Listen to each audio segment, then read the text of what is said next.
exploding king. If you're easily scared and don't laugh at poo, you better turn off this show ain't for you. Still watching? Then let's test your brains with Horrible History's Gory Games. Horrible History's Gory Games. Hello and welcome to Gory Games with me, Dave Lamb. And me, Rattus. And I'd just like to say a great big thank you to Ben and Heidi of 79 Caithness Road who had me round for dinner last night. They don't know they had me round for dinner last night, but they did. Rattus. Well, that's all right. I left them some chocolates. Well, they look like chocolates. Oh, well, at least that gives you a flavour of how disgusting today's show will be. Let's meet our horrible historians. Hi, my name's Remy and I'm from Leicestershire. Hello, Remy! Hi, I'm Mary Kate and I'm from the Glens of Antrim. Hello, Mary Kate. Hi, I'm Lucas and I'm from Leicester. Hello, Lucas. Welcome, everyone. Very good to have you here. You are playing to win year spheres. The person with the highest year score at the end of the show will win a prize fished out of the time sewer by my whiskery pal here. And today's prize is truly unforgettable. By which Rattus means you'll never be able to get rid of the smell. We start with the first round, and I've come up with a brilliant name for it, Dave. Oh, yeah? Round one. Inspired. To find out what it's about, let's go over to the Gory Grid. It's the Nasty Nights. So, 4 questions on nights coming up. The person who gets the most right wins the first year sphere. And your 4 night topics are 1066, tournaments, superstitions and falchions, whatever they are. So, Lucas, which of those takes your fancy? I think I'll go for tournaments, please. That is a question from Mr. Rattus. Thank you. What prize was on offer at a tournament in London in 1216? Was it A, a bear, B, a badger, or C, a bat? Let's see your answers now, please. Well, everybody in total agreement. You've all gone for A. Let's find out from Rattus if that is correct. The answer is indeed A. Yes, a bear. You could win an actual bear. Isn't that brilliant? It is brilliant. Let's just hope it was castle trained.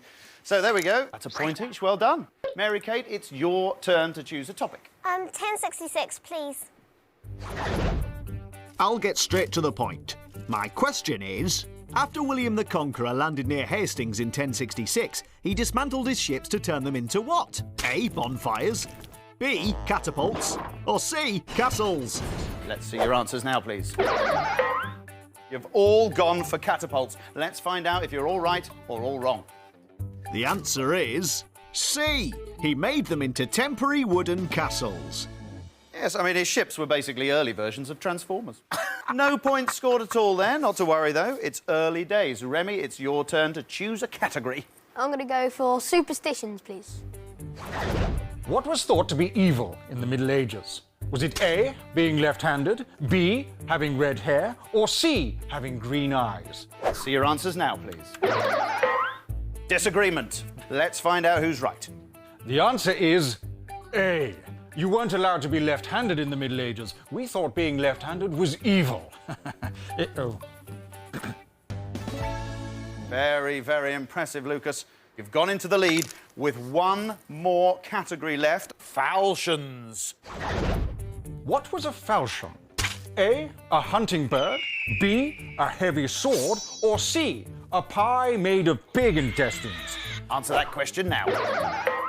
Oh, Mary Kate's on her own there with B. Let's find out the answer. The answer is B.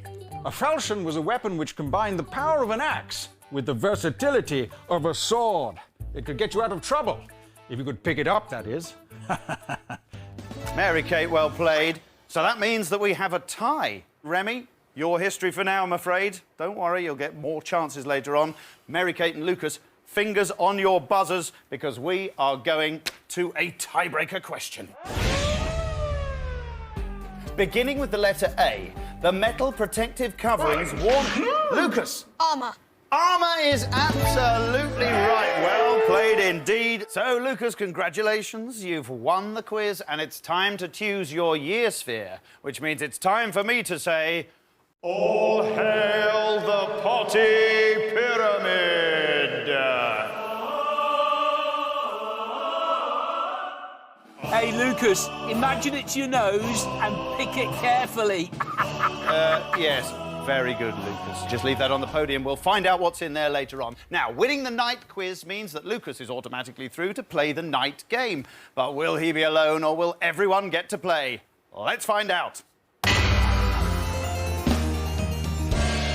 It's an all-play silly game, so it's off down the time sewer with the lot of you. Bye, Rattus. Oh, see ya. Bye, Rattus. What about me? Bye-bye. Oh, that's more like it. Becoming a knight was no mean feat. It took 14 years of training. So saddle up, because it's time to play... Lancelot. In the Middle Ages, knights would take part in jousting accuracy training by running the rings. You must ride up and down your lane, hooking one ring at a time and bringing it back to your basket. The first to collect 6 rings wins the year sphere. Are you ready? In 3, 2, 1... So here we go then with Lancelot. And they're off to a flying start. Look at Lucas going. Remy keeping pace with him in the background, it has to be said. This is very, very close, but Lucas is absolutely flying. Look at him. He looks very excited, doesn't he, Radis? He certainly does, Dave, and it's a little bit disturbing because his legs look distorted from his body and it's making me feel all queasy. Don't worry, Rattus. His real legs are actually tucked inside that horse, so they're running along the ground very, very quickly indeed. And everyone's off the mark now. There's a point apiece on the board. Ooh, and Remy just missed out on that one, didn't he? There goes Lucas again. Oh, and something's tickled Remy, look. He's smiling away. And Lucas delivers another one. But Remy, the grinning Rennie, not far behind. Where's Mary Kate? That's what I'd like to know. There she is, and she scores. And she's grinning too. I did something similar once. I used a biro as a lance and I ran through a donut shop. Yes, I think I saw that footage on the world's stupidest rodents. That's Lucas's 3rd ring he's gathered there. He's halfway there already. Mary Kate getting one as well. She's going back. She's still in this as well. She has trouble with the delivery. Look, she's veered off. That horse seems to have a mind of its own, the grey there. But it's not stopped her. That's excellent horsemanship. 3 apiece now. 6 rings needed to win, remember. It's all getting very tense. This could be anyone's race. Oh, it's another one for Lucas. Very good. Lucas takes a little bit of a lead there, but not for long. Remy registers too. Terrific work. Remy's just pegging it. He seems to have forgotten about the rings. Rings, Remy, rings! You've forgotten the rings.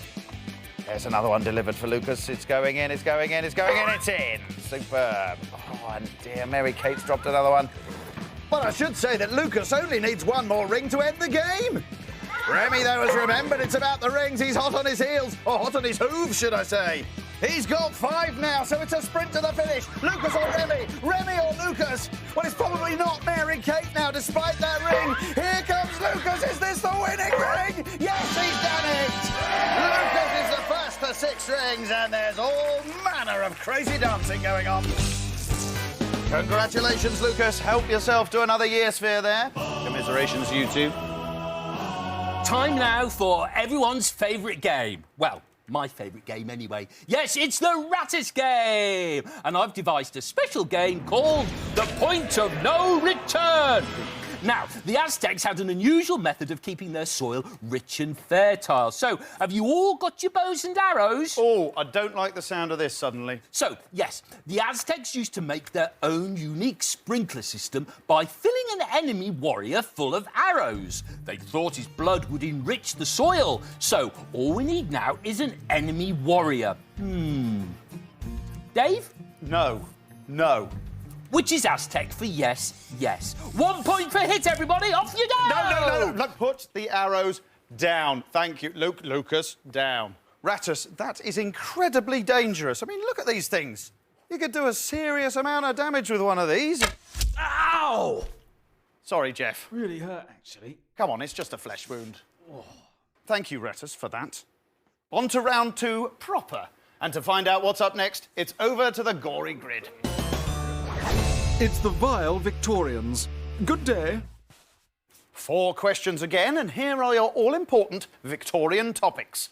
Newspapers, gadgets, the Crimean War, and the police. So, Mary-Kate, what do you have? Police, please. True or false?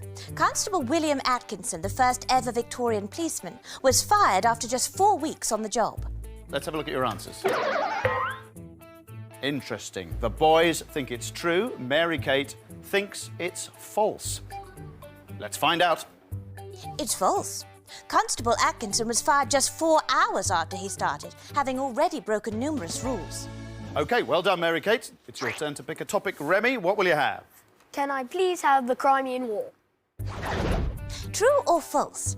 In the Crimean War, the Russian enemy troops found out about the exact location of the British Army by reading the Times newspaper. Show me those answers. This time it's Remy who's on his own. He goes for false. Mary-Kate and Lucas go for true. What's the answer, please? It's true.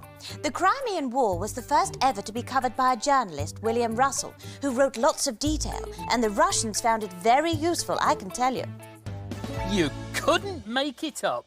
Well, you could, but it wouldn't be quite as funny. No, it's true. Well played, Lucas and Mary-Kate. Excellent stuff. And Lucas, it is your turn to pick a topic. I will go for newspapers. Let's see how clever you really are. True or false? A posh Victorian man would have a servant called a valet, who sometimes had to iron the newspaper. Let's have a look. Interesting. The boys agreeing on false. Mary-Kate out on her own with true. What's the answer? The fact of the matter is, it's true. Hang on. They had to iron out all the creases? Yes. What, even the big one in the middle? No, Rattus, not that one. That would be ridiculous. Mary-Kate, congratulations. You have won another point. And looking at the scores, you're 2 points ahead with only one question left in this round, so we needn't ask it. Help yourself to a year's fare, please.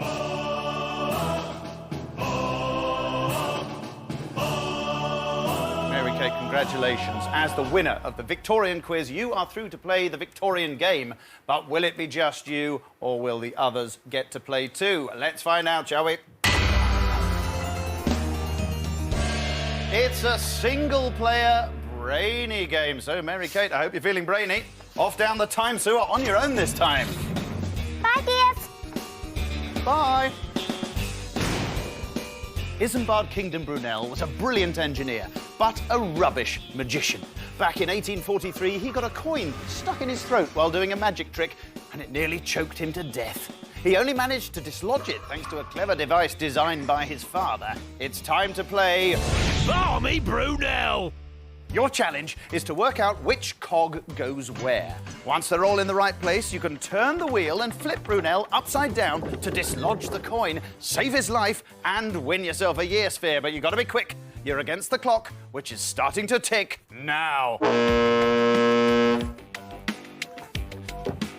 She's gone for the little one first, Rattus. A good strategy. Always good to start with the little one, Dave. Yeah, well, she's done it. Now she's going to try, and she's gone back to the other end. Well, this is interesting. She's doing the two end bits first. Can't help feeling that's a terrible, terrible mistake. She's determined to shove that into place as she can. She's giving it a right old heave, but eventually has had to concede defeat on that one. Now here she goes with a slightly redder one. I wonder if that's going to be better in that location, Rattus. No, I don't think so, Dave. No. She's very measured pace, isn't she? She certainly has, Dave. A very measured pace indeed. I don't think anyone could accuse her of panicking here, Mary-Kate. No. It might actually help her, though, if she were to go a little quicker. Yes. I can't help okay. it. This is against the clock, I believe. Brilliant engineer, Brunel. Couldn't come up with a device to dislodge the coin himself. He had to rely on his father. Now, that must have been hard to swallow.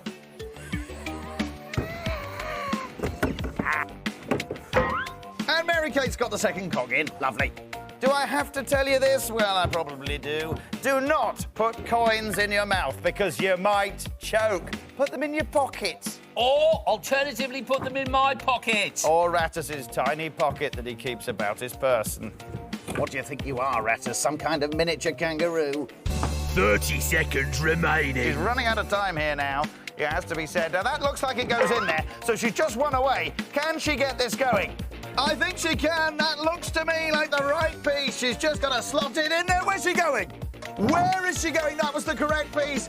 That is far too much of a tiddler. It's going to get on the peg, but it's not going to touch the other cogs. She needs to get the big yellow one back. No, not that big yellow one. The other big yellow one. That one is just a bit too small as well. She's only got 2 seconds left. Time's up. Oh, so close, and yet so far. Bad luck, Mary-Kate. Bad luck. No year sphere, sadly. OK, round 3, and it's over to the Gory grid to find out what's up next. It's the frightful First World War. 4 questions, as always, and here are your 4 First World War topics. Greetings, cannons, birds, and mega bomber. So, Remy, what'll you have? Can I go for cannons, please? The Germans built a massive cannon that could fire shells a distance of 12 kilometres. But what was the gun known as? A. Big Betty, B. Big Bertha, or C. Big Daddy? Show me now. Look at that, the boys agreeing again. It's uncanny. Mary-Kate with C. What's the answer? The answer is B. Big Bertha. The gun was made by a gun factory owned by the Krupp family, and their grandmother was called Bertha. I named something after you this morning, Dave. Was it a poo? Might have been. Outrageous. Congratulations, though, lads. That's a point each there. Let's go with the second question, and that's to be chosen by you, Lucas. I'll go for the mega bomber. The mega bomber. Mega bomber. That is a question from Rattus Rattus. Certainly is. The Swedish designer Willehad Forsman was hired by the Germans to build a mega bomber. But fortunately, his creation was too badly balanced for actual flight. What was the bomber nicknamed? Was it A, the Flying Pig, B, the White Elephant, or C, the Turkey? Let's see those answers now, please. Look at that. Lucas and Mary-Kate agreeing on B. Remy with C. Rattus, what's the answer? The answer is B, the White Elephant. Yes, an expression for something that costs a lot but is absolutely useless. Why are you looking at me? Because it's your turn. Yeah, you just about got out of that one. Well played, you two. Mary-Kate, it's your turn to choose. What will you have? Birds, please. Your question is, during World War I, what was it illegal to do in Britain? A, breed pigeons, B, feed ducks, or C, draw swans? Answer that question now. Well, a total spread. Let's find out who's right. The answer is B. It was illegal to feed ducks. So, Remy, well done. Well done indeed. OK, the final question in this round. Greetings. What did some German soldiers say to each other instead of good morning or hello? A. May God punish England. B. May God destroy France. Or C. May God save Germany. Let's see those answers now, please. Lucas and Mary-Kate agreeing on B. Remy with C. Let's find out who's right. The answer is A. They said may God punish England. Although they said it in German, obviously. So no one picks up any points there, I'm afraid, which means at the end of that round, we have a tiebreaker situation. Lucas and Remy, get ready. Beginning with the letter F, which European country was on Britain's side? Remy. France. Against Germany, the answer is indeed France. Congratulations, Remy. Help yourself to a year sphere. There he goes. And as the winner of the First World War quiz, Remy is through to play the First World War game. But will it be just him, or is everyone coming along? Let's find out. It's a single-player, silly game. So, Remy, off down the time sewer on your own, please. It's revolting. It is revolting. You've heard it here first. Food rations in the First World War trenches were dull and uninspiring, but troops developed their own slang, which made things a lot more fun. It's time to play... Know your onions. 5 foods and 5 food slang names. Your challenge to select the foods from the store and match them to the correct First World War slang name. Make your choices, then touch the stinky boot to see how many you've got right. Keep trying different combinations until you get all 5 right, but you've got to be quick as you're against the clock. And your time starts now. So here we go with Remy's attempt at Know Your Onions. And that, for me, is a meat pudding, and that is called a baby's head, according to Remy. He's now put down a bit of bread and cheese there. He reckons that's dog and maggot. He thinks potatoes are charm. Quite confusing, the food slang dog and maggot, because maggot is, of course, already a delicious food. You have 3 correct. And off come the potatoes, as I very much fancied the char is the tea. Bombardier was the potatoes. The soldier's going to announce. All correct. He's done it, which means Remy knows his onions. Back you come, Remy. Terrific work. Get yourself a year's sphere. Well played. Very good stuff. It's time for the final round. So it's over to the Gory grid one last time to see what we've got. It's the measly Middle Ages. No quirky quiz in our final round. It's straight to our big all-play Middle Ages endgame, Feeling Eel. And this is a stupid death game. So everybody get down that sewer for a final time. Go on, Remy. Very good. Go on, Mary-Kate. Bye. Bye. Now it's over to you-know-who to explain the game.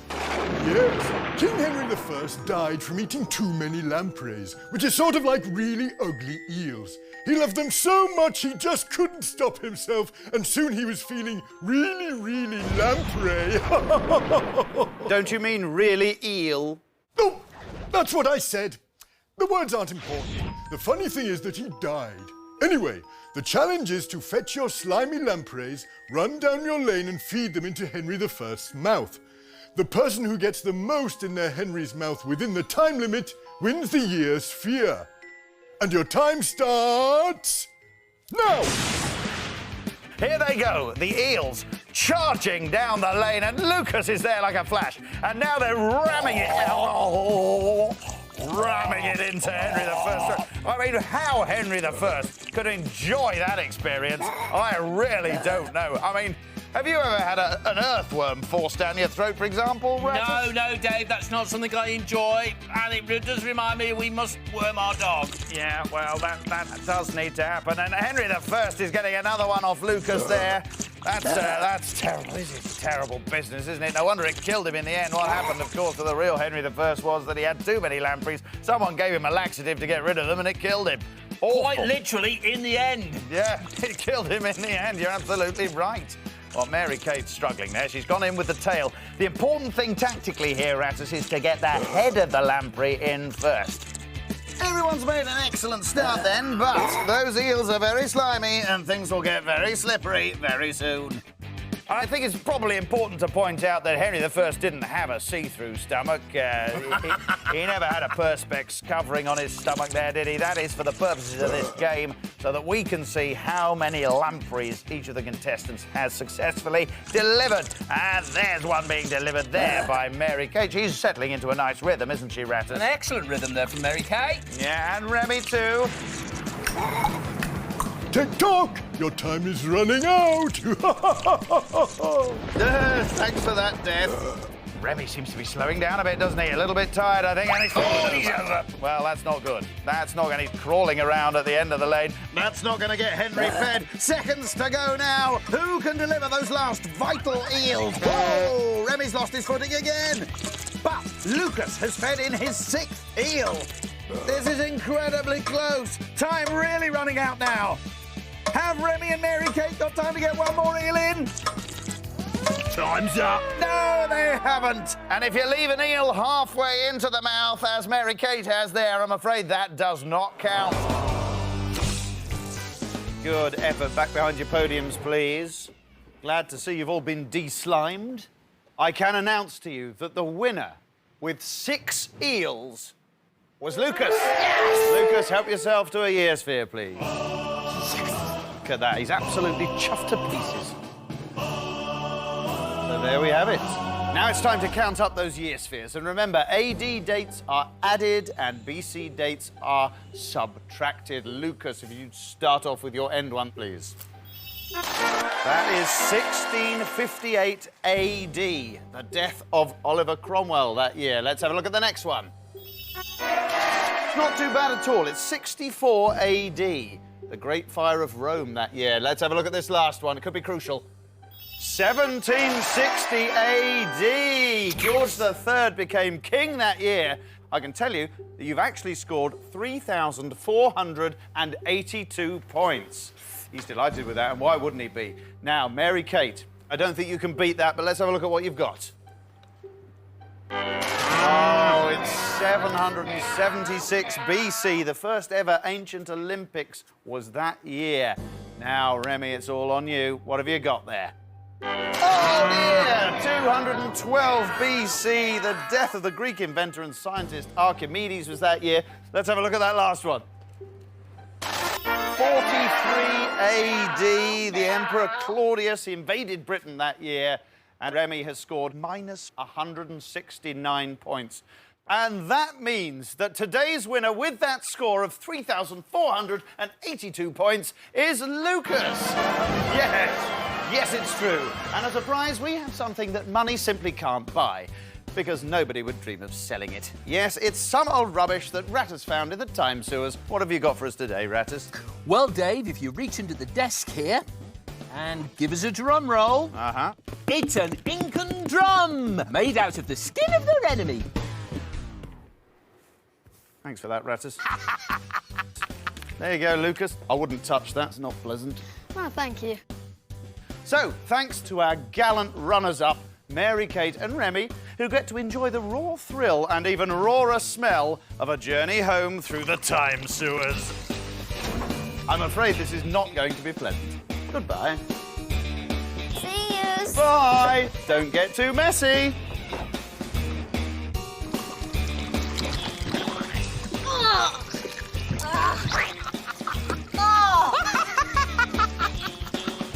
Thank you for joining me, Dave Lamb, and putting up with him, Rattus. You know you love me, really. I do, really. We hope you enjoyed these thoroughly gory games. Goodbye. If mummies, rats and fleas ain't your thing, and you don't like the sound of an exploding king, if you're easily scared and don't laugh at poo, you better turn off, this show ain't for you. Still watching? Then let's test your brains with Horrible History's Gory Games. Horrible History's Gory